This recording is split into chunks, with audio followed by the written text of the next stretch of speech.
गुरु जी का संदेश फैलाने और एनिमेटेड वीडियोस बनाने में हमारा सहयोग करें। ज्वाइन बटन दबाकर हमारे मेंबर बने या थैंक्स बटन दबाएं।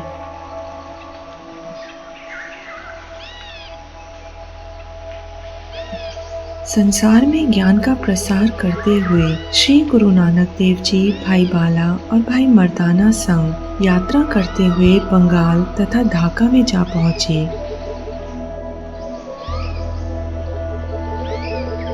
जिस स्थान पर गुरु साहिब पहुँचे वहाँ खान पान को कुछ न था, खाने को कुछ था तो वह भी बस पवन। गुरु जी का तो भूख और प्यास पर अधिकार था, परंतु भाई मर्दाना भूख से व्याकुल होकर कहने लगे, गुरु साहिब अब भूख बर्दाश्त नहीं हो रही, यहाँ तो दूर दूर तक खाने को नहीं है, कुछ करो गुरु साहिब, कुछ करो। श्री गुरु नानक देव जी बोले, मर्दाने जाओ, उस पेड़ पर फल लगे हैं, जाओ उन्हें खा लो, परंतु याद रखना जो खाना है यही खाना, जी भर कर खाना, परंतु संग लेकर मत चलना। भाई मर्दाना ने जी भरकर फल खाए और साथ में सोचा थोड़ा ले भी चलता हूँ। अगले दिन यात्रा आगे बढ़ी।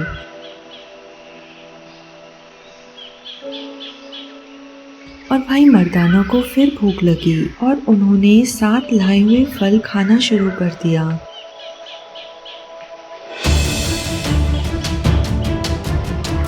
अरे मेरे पेट में दर्द हो रहा है, अरे बहुत तेज दर्द हो रहा है, दर्द बर्दाश्त नहीं हो रहा।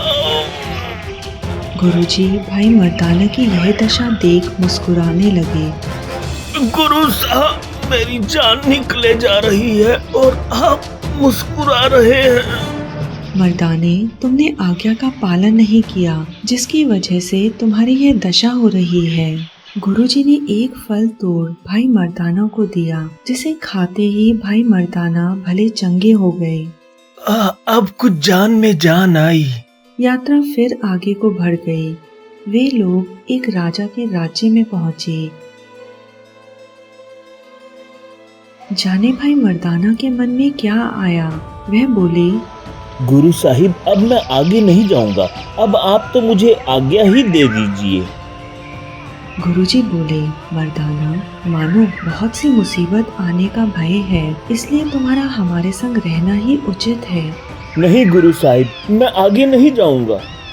गुरुजी के समझाने पर भी जब भाई मर्दाना नहीं माने तो गुरु साहिब वहीं डेरा जमाकर बैठ गए और भाई मर्दाना पीछे की ओर चल दिए।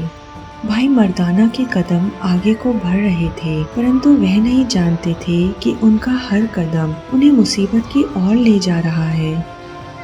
पास ही एक राक्षस रहता था जिसका नाम कौदा था। वह नरभक्षी था।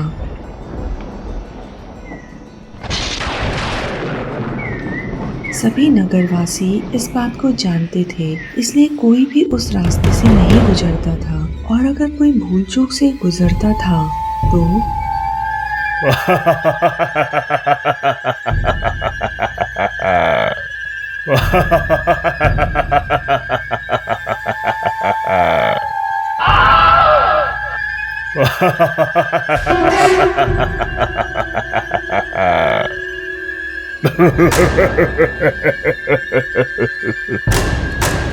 कौदा राक्षस काफी समय से भूखा था और वह मन में सोच रहा था, बहुत जोर की भूख लगी है। तभी उसे भाई मर्दाना आते दिखाई दिए। उसकी खुशी का कोई ठिकाना न रहा। वह उन्हें देखते ही खुश हो गया। मजा आ गया, मजा आ गया। और सामने मानव आ रहा है। आज मुझे मांस मिलेगा, मुझे मांस मिलेगा। गरम गरम तेल में तल कर खाऊंगा मैं तुम्हें। मुझे आज मांस मिलेगा। उसने भाई मर्दाना को पेड़ से बांध दिया और एक बड़े कढ़ाई में तेल गरम करने लगा। मुझे छोड़ दो, मैं अकेला नहीं हूँ। मेरे गुरु मेरे अंग संग हैं। कोई नहीं बचा सकता तुझे, कोई नहीं बचा सकता। तेरा समय पूरा हो गया है, आज तू मेरा भोजन बनेगा। दूसरी ओर अंतर्यामी श्री गुरु नानक देव जी भाई बाला से बोले, हे बाला, मर्दाना राक्षस के पंजे में फंस चुका है और वह उसे गरम तेल से भरे कढ़ाई में तलना चाहता है। गुरु साहिब, फिर तो हमें तुरंत मर्दाना की सहायता के लिए पहुंचना चाहिए। गुरुजी तुरंत उठे और उस ओर चल दिए जहाँ भाई मर्दाना को गौदा राक्षस ने पकड़ा था।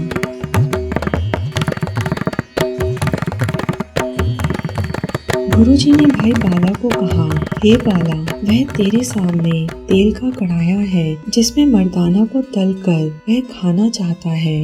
आगे क्या होता है हम चुप होकर देखते हैं। गुरु साहिब, अगर हम चुपचाप खड़े खड़े सब कुछ देखेंगे तो हमारा आना या ना आना बराबर ही होगा। हमें तुरंत उसकी मदद करनी चाहिए। गुरुजी बोले, बाले, जो करतार की इच्छा होगी वही होगा। उस करतार की लीला चुपचाप देखते जाओ। आ जाओ, तुम्हें गरम गरम तेल में डालूंगा। अब तुम्हें मार कर मैं खाऊंगा। करतार की कृपा हुई और उबलता तेल बर्फ की तरह ठंडा हो गया।